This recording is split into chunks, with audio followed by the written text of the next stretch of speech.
Telangana CM Revanth Reddy America పర్యటనకి విదేశాంగ శాఖ బ్రేకులు వేయడంపై వివాదం రాజుకుంది. రాజకీయ కారణాలతో అడ్డుకున్నారని కాంగ్రెస్ విమర్శిస్తుంటే నిబంధనల ప్రకారమే నడుచుకున్నామని కేంద్ర మంత్రి కిషన్ రెడ్డి అంటున్నారు.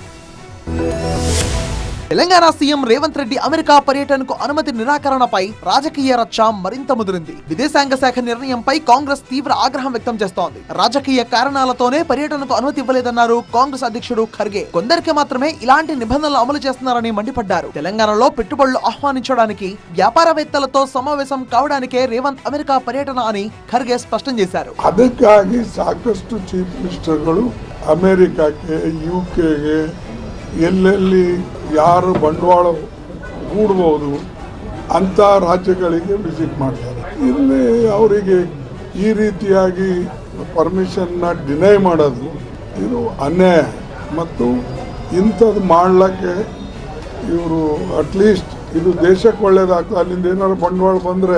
అయితే కాంగ్రెస్ నేతల వ్యాఖ్యలను కేంద్ర మంత్రి కిషన్ రెడ్డి తప్పుపట్టారు. సీఎం విదేశీ పర్యటనను ఎవరూ అడ్డుకోలేదన్న కిషన్ రెడ్డి కాంగ్రెస్ కావాలనే ఈ అంశంపై రాజకీయం చేస్తోందన్నారు. నన్ను కూడా పోనివ్వలేదు, ముఖ్యమంత్రులు కూడా పోలేదు, బీజేపీ ముఖ్యమంత్రులు కూడా ఎవరు ఒక్కొక్కసారి పరిస్థితులను బట్టి ఎవరు కలుస్తున్నారు అంతా చూస్తారు.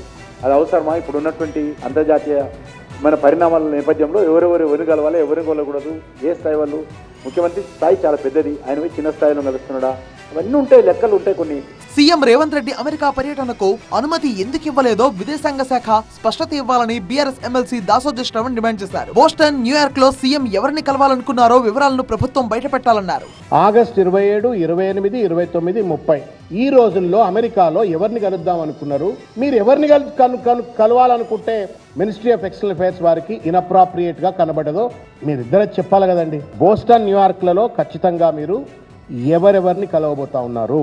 రేవంత్ అమెరికా పర్యటనలో ఆ దేశ ఉపాధ్యక్షుడు జేడీ వ్యాన్స్, న్యూయార్క్ మేయర్ మమ్దానీతో సమావేశాలు షెడ్యూల్లో ఉండడంతో విదేశాంగ శాఖ అభ్యంతరం వ్యక్తం చేసినట్టుగా తెలుస్తోంది. తమ అనుమతి లేకుండా విదేశీ నేతలతో ఇలాంటి సమావేశాలు ఏర్పాటు చేయడం తగదని వివరణ ఇచ్చినట్టుగా చెబుతున్నారు.